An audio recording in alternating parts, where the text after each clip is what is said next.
Hi friends, welcome to target కాకి online classes. This is Jyothi. So మొదటిసారిగా మన YouTube channel చూస్తున్న వాళ్ళైతే మా యూట్యూబ్ ఛానల్ని సబ్స్క్రైబ్ చేసుకోండి. అండ్ అలాగే ఈ వీడియో నచ్చితే లైక్ చేయండి. మీ మిత్రులు ఎవరైనా ఉంటే వారికి షేర్ చేయండి. ఓకే, ఈరోజు మనం ఈ సెషన్లో మే 5th నాటి కరెంట్ అఫైర్స్ డిస్కస్ చేద్దాము. సో అందులో భాగంగా మన మొదటి అంశం వచ్చేసి ప్రపంచంలోనే అత్యధిక వయసున్న వ్యక్తి అనే అంశం వార్తల్లో ఉంది. సో అయితే డీటెయిల్స్లోకి వెళ్తే ఇటీవలే మనకు బ్రెజిల్కు చెందినటువంటి ఎవరు ఈ సిస్టర్ ఈనా కనబారో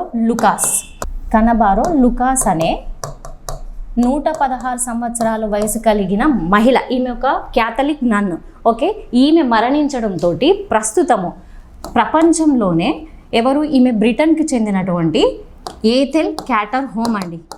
ఓకే, ఏథెల్ క్యాటర్ హోమ్ ఈ మహిళ 115 సంవత్సరాలు ఉన్నాయంట. సో ఈ ఏథెల్ క్యాటర్ హోమ్ అనే మహిళకు ప్రస్తుతం ప్రపంచంలోనే అత్యధిక వయసున్న వ్యక్తిగా గుర్తింపు అనేది రావడం జరిగింది. ఓకేనా అండి, ఇది అంశం గుర్తుపెట్టుకోండి. సో మన నెక్స్ట్ టాపిక్ వచ్చేసి కాస్మోస్ 482 అనే అంశం అనేది వార్తల్లో ఉంది. సో ఈ కాస్మోస్ 482 అంటే ఏంటి అని అంటే కాస్మోస్ 482.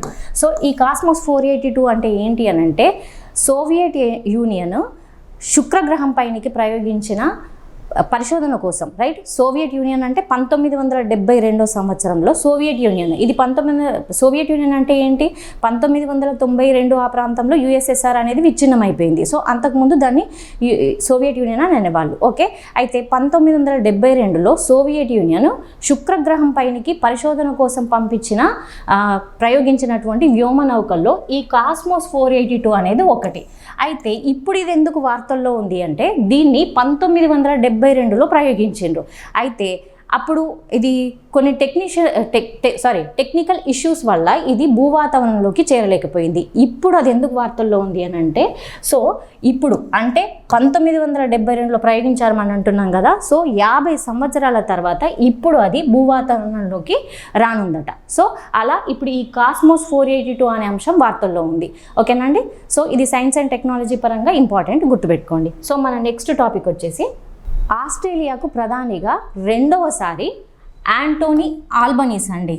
ఓకే, యాంటోనీ ఆల్బనీస్ రెండోసారి వరుసగా లేబర్ పార్టీ తరపున పోటీ చేసి భారీ మెజారిటీతోటి వరుసగా రెండోసారి ప్రధానిగా ఎన్నికైందండి. సో ఇంపార్టెంట్, ఏ దేశానికి అని అంటే ఆస్ట్రేలియాకు. ఓకే, సో మన నెక్స్ట్ టాపిక్ వచ్చేసి ఐఎంఎఫ్ వార్తల్లో ఉందండి. సో ఐఎంఎఫ్ అనేది ఒక రిపోర్ట్ని ఇవ్వడం జరిగింది. సో అంటే దేనిపైన ఇచ్చింది ఈ రిపోర్ట్ అని అంటే ఐఎంఎఫ్ అంటే ఏంటి, ఇంటర్నేషనల్ మానిటరీ ఫండ్. సో ఈ రిపోర్ట్ దేనిపైన ఇచ్చిందంటే ప్రపంచంలోని ఆర్థిక వ్యవస్థలపైన, రైట్, అంటే ఏ దేశాలు అత్యధికమైన ఆర్థిక వ్యవస్థను కలిగి ఉన్నాయనే అంశం పైన ఇది రిపోర్ట్ అనేది ఇవ్వడం జరిగింది. సో ఆ రిపోర్ట్ ఏంటి, ఎలా ఉంది అనేది చూద్దాము. సో అయితే దాంట్లో మన భారతదేశం గురించి ఏమని చెప్పింది అనే అంశాన్ని చూస్తే మన భారతదేశము $4.39 ట్రిలియన్ తోటి, ఓకే, ట్రిలియన్ డాలర్స్ జీడిపి తోటి, ఓకే, వేగంగా అభివృద్ధి చెందుతున్న దేశాల జాబితాలో ఉంది అని చెప్పేసి ఐఎంఎఫ్ చెప్పింది. అంతేకాకుండా మన భారతదేశము ప్రపంచంలోనే 4వ అతిపెద్ద ఆర్థిక వ్యవస్థగా అవతరించింది అని చెప్పేసి ఐఎంఎఫ్ పేర్కొంది. ఓకే, మరి మనకంటే ముందున్న 3 దేశాలు ఏంటి? ఓకే, సో మనకు ఫస్ట్ దేశం అనగానే అందరికీ తెలిసేది యుఎస్ఏ. ఓకే, సెకండ్ దేశం వచ్చేసి చైనా. ఓకే, థర్డ్ దేశం వచ్చేసి జర్మనీ.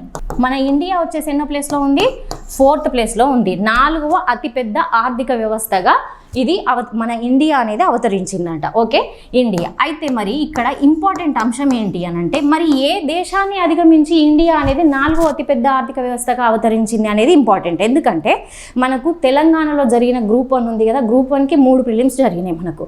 సో సెకండ్ ప్రిలిమ్స్ ఉంది కదా, సెకండ్ ప్రిలిమ్స్లో ఒక క్వశ్చన్ అడిగాడు, ఇండియా అనేది ఎన్నో ఆర్థిక వ్యవస్థగా అవతరించింది, ఏ దేశాన్ని అధిగమించి అది ఆర్థిక వ్యవస్థగా అవతరించింది అనే దానిపైన మనకు బిట్ అడిగాడు. అప్పుడు 2023 ఆ టైంలో.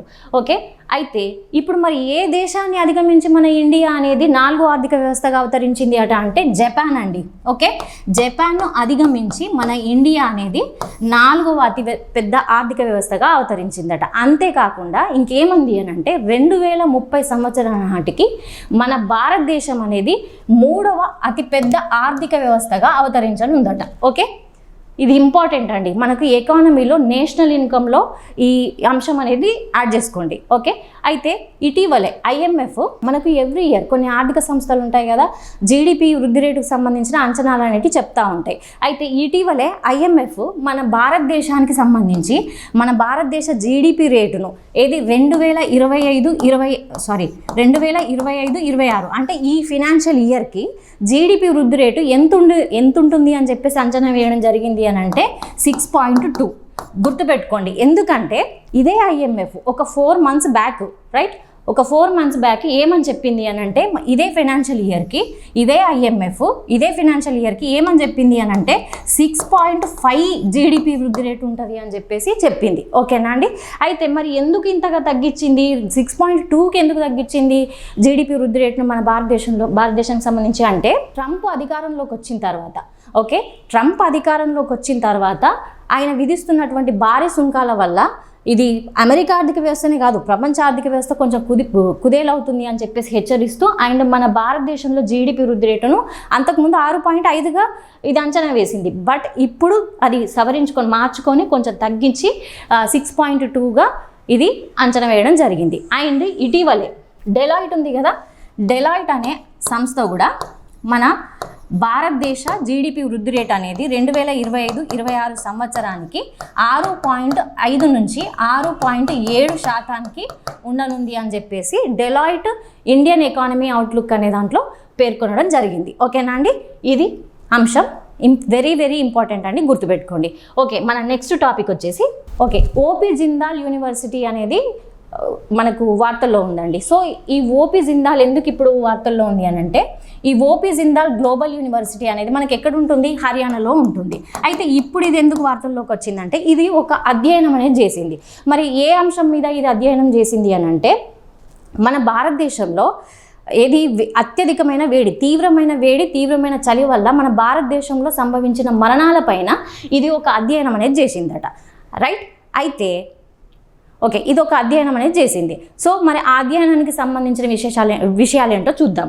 ఓకే, అయితే ఇది చేసిన ఈ అధ్యయనాన్ని ఏ పత్రిక ప్రచురించింది అని అంటే టెంపరేచర్ అనే పత్రిక ప్రచురించడం జరిగింది. ఓకే, ఇది ఒక శాస్త్ర విజ్ఞానానికి సంబంధించిన పత్రిక.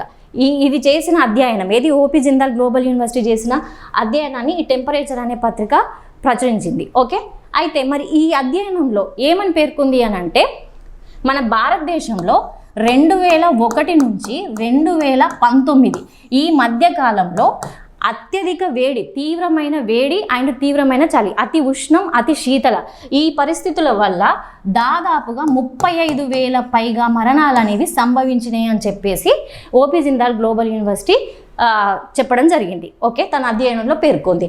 అయితే ఈ మరణాల్లో కూడా మనకు ఏపీ, ఉత్తరప్రదేశ్, పంజాబ్ ఈ రాష్ట్రాలు ఉన్నాయి కదా, ఈ రాష్ట్రాల్లో తీవ్రమైన వేడి వల్ల మరణాలు అనేవి ఎక్కువ సంభవించినాయట. ఓకే, అతి వేడి వల్ల. అండ్ తర్వాత యూపీ, ఉత్తరప్రదేశ్, బీహార్, పంజాబ్ ఈ రాష్ట్రాల్లో తీవ్రమైన చలి వల్ల మరణాలు అనేవి సంభవించినాయంట. ఓకే, అండ్ అంతేకాకుండా దీంట్లో ఒక 19,000కు పైగా మరణాలు మనకు హీట్ వేవ్స్ వల్ల జరిగితే అండ్ 15,000కు పైగా మరణాలు అనేవి తీవ్రమైన చలి వల్ల సంభవించినాయట. సో అని చెప్పేసి ఈ రిపోర్ట్ అనేది చెప్తుంది. ఇటీవలే మనకు తెలంగాణ ప్రభుత్వం కూడా హీట్ వేవ్స్ని రాష్ట్ర విపత్తుగా ప్రకటించడం జరిగింది. ఓకే, సో ఇది అంశం. నెక్స్ట్ టాపిక్ వచ్చేసి విజింజమ్ ఇంటర్నేషనల్ సీపోర్ట్ అనే అంశం వార్తల్లో ఉంది. సో మరి ఏంటి అనేది విశేషాలు ఏంటో చూద్దాము. సో ఈ విజింజమ్ ఇంటర్నేషనల్ సీపోర్ట్ అనేది మన దేశంలోనే మొట్టమొదటి deep water container transshipment port అండి. ఓకే, మరి ట్రాన్స్షిప్మెంట్ అని అంటున్నాను. సో ట్రాన్స్షిప్మెంట్ అంటే ఏంటి అని అంటే సో ఈ ట్రాన్స్షిప్మెంట్ అంటే ఏంటి అని అంటే దూర ప్రాంతాలకు వెళ్ళే పెద్ద షిప్స్ ఏవైతే ఉంటాయో వాటిల్లోకి చిన్న షిప్స్, చిన్న నౌకల ద్వారా సరుకును మార్చడమే ఈ ట్రాన్స్షిప్మెంట్ అండి. ఓకేనా, క్లియర్, అర్థమైందని అనుకుంటున్నాను. ఓకే, అయితే ఇప్పుడు ప్రస్తుతం మన భారతదేశంలో 75% పైగా ట్రాన్స్షిప్మెంట్ అనేది సింగపూర్, తర్వాత కొలంబో, దుబాయ్ లాంటి దేశాల పోర్టుల్లో జరుగుతుంది. దానివల్ల మన భారతదేశానికి దాదాపుగా 200 నుంచి 220 మేర బిలియన్ డాలర్స్ల ఆదాయం అనేది కోల్పోతున్నాం. సో ఈ పరిస్థితుల వల్ల మన దేశంలో అంటే కేరళ గవర్నమెంట్ ఉంటుంది కదా, కేరళ గవర్నమెంట్ అండ్ అదానీ సంస్థ, Kerala government and Adani group సంస్థ ఉంటుంది కదా, ఈ పోర్టుని నిర్మించడం జరిగింది. ఓకే, ఈ విజింజం ఇంటర్నేషనల్ ఎయిర్పోర్ట్ని నిర్మించడం జరిగింది. అయితే దీన్ని మరి నిర్మించడానికి ఎంత ఖర్చు అయింది అని అంటే ఎంత ఖర్చుతో దీన్ని నిర్మించారు అని అంటే 8,686 కోట్లతోటి వ్యయంతో ఈ సీ పోర్టుని నిర్మించడం జరిగింది. మరి దీన్ని ఎవరు ప్రారంభించారు అని అంటే మన దేశ ప్రధాని మోడీ గారు తిరువనంతపురంలో ఈ పోర్టుని ప్రారంభించడం జరిగింది. ఓకేనా అండి. అయితే ఈ ప్రారంభిస్తున్నప్పుడు మోడీ ఏమని ప్రసంగించాడు అని అంటే ఇది మన ప్రపంచ సముద్ర మార్గాలకే ఈ విజింజం ఇంటర్నేషనల్ సీ పోర్ట్ అనేది ఒక గేట్వే లాగా పనిచేయనుంది అని చెప్పేసి మోడీ పేర్కొనడం జరిగింది. సో ఇది అంశం ఇంపార్టెంట్, గుర్తుపెట్టుకోండి. ఓకే, మన నెక్స్ట్ టాపిక్ వచ్చేసి రైట్, అడాప్షన్కి సంబంధించిన అంశం అనేది వార్తల్లో ఉంది. ఇది సొసైటీలో భాగంగా వెరీ వెరీ ఇంపార్టెంట్ అండి. సో ఇక్కడ ఏంటి అనంటే మన భారతదేశంలో ఈ దత్తతలు ఏవైతే ఉన్నాయో అడాప్షన్స్ అనేవి పెరుగుతున్నాయి అని చెప్పేసి మనకు ఒక రిపోర్ట్ అనేది రావడం జరిగింది. సో అయితే ఈ దత్తతలు అనేవి ఎలా ఉన్నాయట మన ఇండియాలో అంటే 2015-16 సంవత్సరంలో 3,677 దత్తతలు అనేవి జరిగితే 2018-19కి వచ్చే కల్లా 4,027 దత్తతలు అనేవి జరిగాయంట. ఓకే, అయితే ఇప్పుడు 2024-25లో మొత్తం అడాప్షన్స్ అనేవి 4,515 దత్తతలు అనేవి జరిగాయంట. ఓకే, అయితే ఇది దశాబ్దంలోనే అత్యధికం అని చెప్పేసి పేర్కొనడం జరిగింది. ఈ అడాప్షన్కి సంబంధించి మనకు ఏ సంస్థ ఆధ్వర్యంలో జరుగుతుంది అని అంటే కారా అండి. కారా అంటే ఏంటి?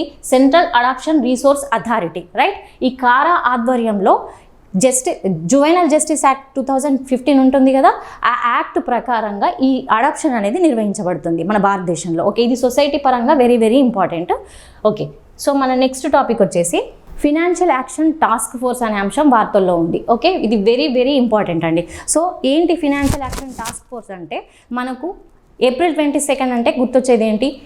మనకు పహల్గాం పైన ఉగ్రదాడి అనేది జరిగింది. సో ఈ నేపథ్యంలో మన భారతదేశం అనేక చర్యలు అనేది చేస్తూ వచ్చింది. అంటే లైక్ సింధు జలాల ఒప్పందం నిలిపివేయడం కానివ్వండి, అటారీ వాగా బార్డర్ ఏదైతే ఉందో దాన్ని మూసేయడము, తర్వాత దిగుమతులను నిలిపివేయడం, ఇలాంటి చర్యలు, ఆపరేషన్ ఆక్రమణ, తర్వాత సీ స్కీమింగ్ లాంటి చర్యలు అనేది చేస్తుంది. ఇప్పుడు మన భారతదేశము ఈ ఫినాన్షియల్ యాక్షన్ టాస్క్ ఫోర్స్ FATFలో FATF గ్రే లిస్ట్లో పాకిస్తాన్ను చేర్చేందుకు మన భారతదేశం ప్రయత్నాలు అనేది చేస్తుంది.